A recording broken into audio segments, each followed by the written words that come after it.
Ever feel like you're doing all the right things, but something still feels like it's missing? Maybe the answer isn't about doing more, but about understanding something differently. What if a small shift in your perspective could change not just how you see a problem, but how you move through your entire day?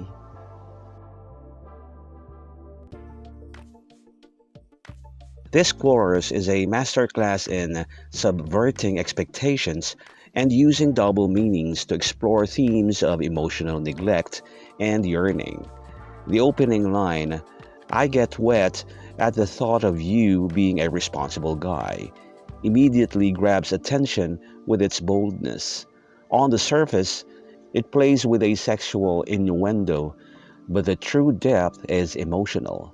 The wet here is a clever setup for the tears mentioned later, but it's also describing a visceral, physical reaction to a purely hypothetical scenario.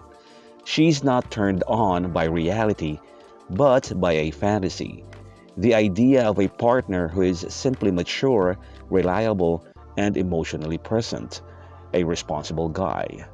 This highlights how starved she is for basic decency that her imagination conjures a powerful physical and emotional response to the mere concept of it.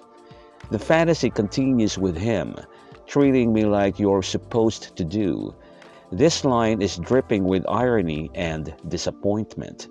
It suggests that the current relationship is defined by its failure to meet even the most fundamental standards of care and respect. The phrase "supposed to" implies a universal understanding of how a partner should act, with kindness, consideration, and reliability, which her real life partner completely ignores. Her longing isn't for grand, romantic gestures, but for the bare minimum. This makes the emotional neglect she's experiencing feel even more profound and pathetic on his part. The payoff and the core of the song's cleverness is the final line. "Tears run down my thighs." This is where the double meaning fully resolves. It ties the wet from the first line back to its sadder, more literal truth. These aren't tears of joy. They are tears of profound sadness and frustration. The imagery is striking because it merges the emotional and the physical. The tears are so abundant that they don't just stream down her face, they run down her body.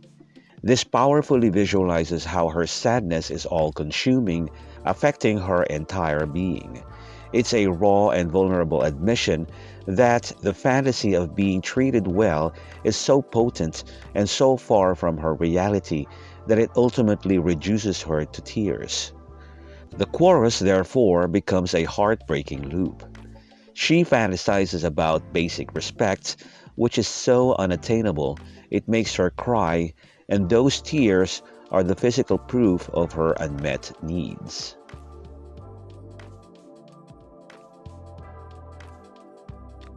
This verse brilliantly builds on the chorus's theme by defining exactly what the singer means by a responsible guy, and it does so by completely redefining what sexy means in a long-term relationship.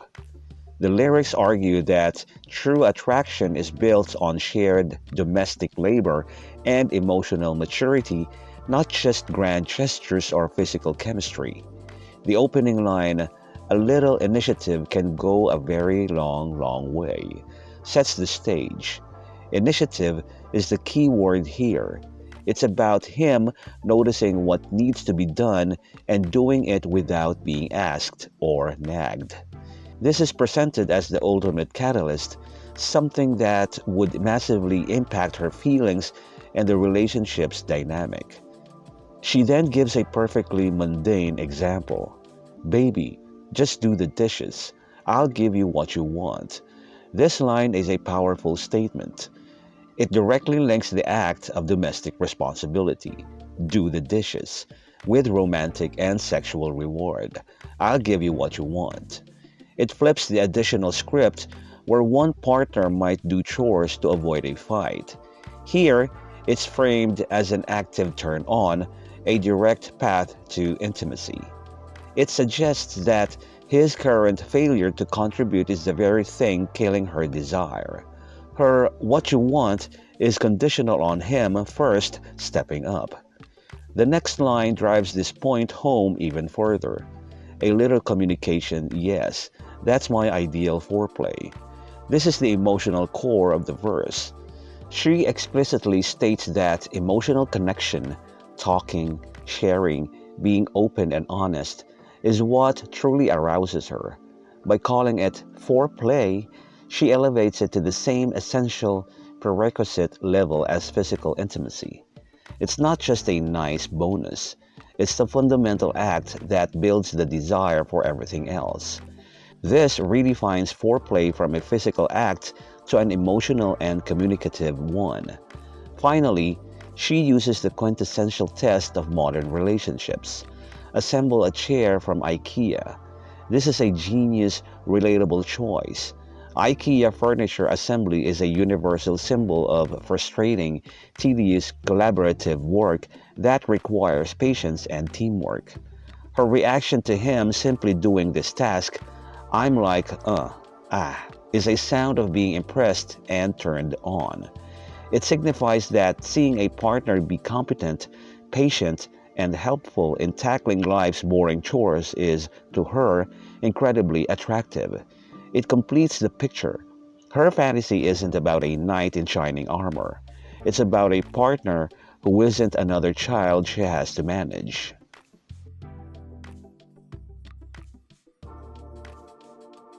This verse escalates the argument from the first, moving from the frustration of a lazy partner to the deeper pain of an emotionally neglectful and disrespectful one. The opening line, "A little respect for women can get you very, very far," feels almost like a piece of advice given to a clueless person, highlighting how basic this expectation should be. The phrase, "get you very far," is pointed. It suggests that the bare minimum of respect is not just the right thing to do, but is actually the strategic key to unlocking intimacy and a happy relationship with her. It frames basic human decency as a superpower he's foolishly ignoring. The lyric, "remembering how to use your phone gets me oh so hot," is packed with sarcasm and specific meaning.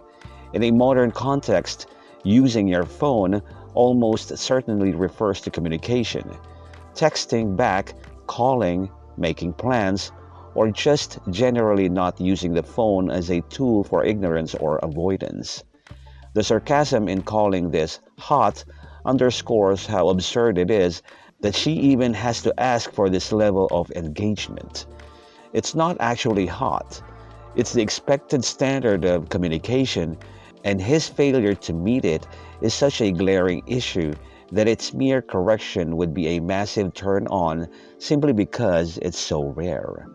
The next line, "considering I have feelings, I'm like, why are my clothes still on?" is a raw and powerful expression of emotional whiplash. It's her internal monologue reacting to the tiniest bit of consideration. The act of him merely acknowledging that she has emotions is so shocking and rare that it feels like it should automatically lead to passion. The humor of the line masks a deep sadness. The bar is so profoundly low that the slightest hint of empathy feels like a monumental event that should be rewarded. It shows that in the current state of the relationship, her feelings are routinely dismissed or ignored. The verse concludes with offering to do anything. I'm like, oh my God.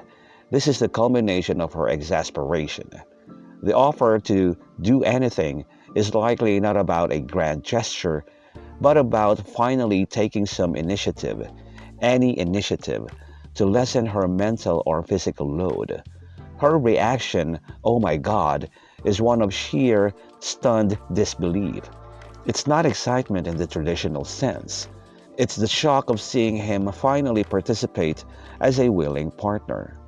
This verse paints a picture of a relationship where she feels invisible and burdened to the point where the smallest act of respect or help feels like a miracle worthy of an over the top reaction.